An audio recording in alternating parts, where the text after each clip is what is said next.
అది నిర్మలా ఇవ్వండి కదా, నిర్మలా ఇవ్వండి.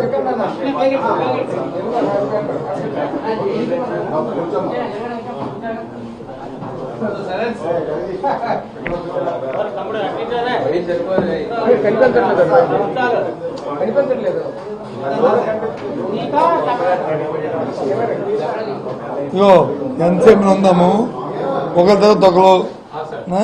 నేను ఒక నిమిషం మాట్లాడిన తర్వాత ఒక్క నిమిషం మాట్లాడతాను, ఎక్కువ మాట్లాడను. ఆ తర్వాత మీరు ఏదో అడిగితే దాన్ని రెస్పాండ్ అవుతాను. ఓకేనా?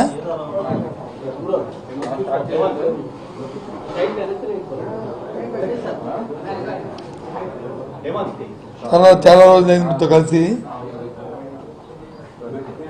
అందుకే ఈరోజు ఈ ప్రెస్ కాన్ఫరెన్స్లో ఒక విషయాన్ని ఏదో 3-4 రోజులుగా చూస్తున్నాను, టీవీలోను పేపర్లోను అట్లా అని ఇట్లా.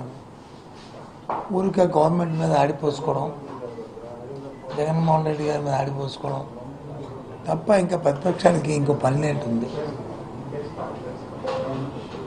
వాళ్ళకి ఏం చెప్పాలో ఏం చేయాలో తెలియక పాడిందే పాటగా అదే కంటిన్యూస్గా ఆ టేపు అలాగే వేస్తూనే ఉన్నారు. మేము 100 సార్లు చెప్తున్నాం, ఈ ప్రభుత్వం గత 4 సంవత్సరాల 10 నెలల కాలంలో ఇంకో 2 నెలలు కూడా కంప్లీట్ అయితే 5 సంవత్సరాలు అయిపోతుంది. ఈ నేపథ్యంలో నాయకులు కానీ ముఖ్యమంత్రి కానీ ఒకే మాట చెప్తున్నాం, ఈ 4 సంవత్సరాల ప్రజలకు ఏదైనా మేలు జరిగింది అనుకుంటే, మంచి జరిగింది అనుకుంటే,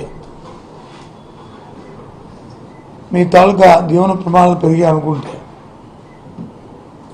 ప్రతి ఒక్కరు కూడా పిల్ల పాప అందరూ హాయిగా ఉన్నారనుకుంటే, మీ పిల్లలకి వచ్చి విద్య వైద్యం, మీకు వైద్యం, మీ పిల్లలకి విద్య ఇంతకుముందు కంటే బాగా ఉన్నది ఈ ప్రభుత్వం పనితీరు అనుకుంటే మాకు ఒక అవకాశం ఇవ్వండి, మళ్ళీ మా గవర్నమెంట్ నుంచి రిపీట్ చేయండి అని చెప్పని జగన్మోహన్ రెడ్డి గారు పదే చెప్తున్నారు.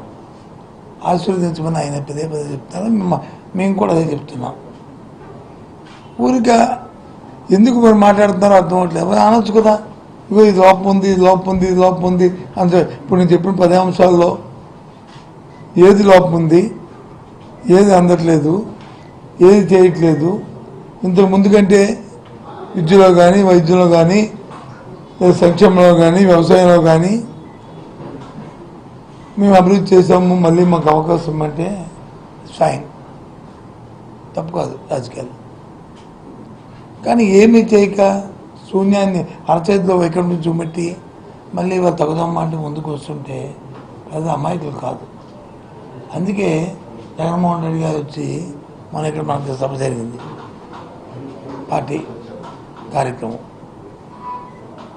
సిద్ధం భీముల్లో వేలాది కొద్దిగా లక్షల కొద్దిగా వచ్చారు కార్యకర్తలు, ప్రధాని. అవునా కదా చెప్పండి?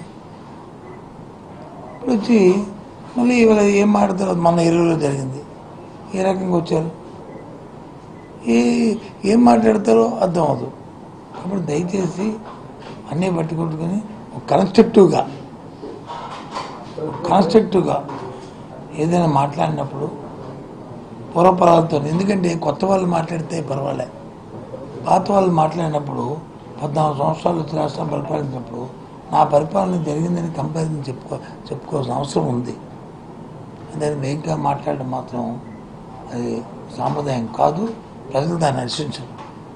కాబట్టి దయచేసి కన్స్ట్రక్టివ్గా ఏదైనా ఒక చెప్పదలుచుకుంటే కంపారిజన్ చేస్తూ చెప్పండి, దానికి సరైన వివరణ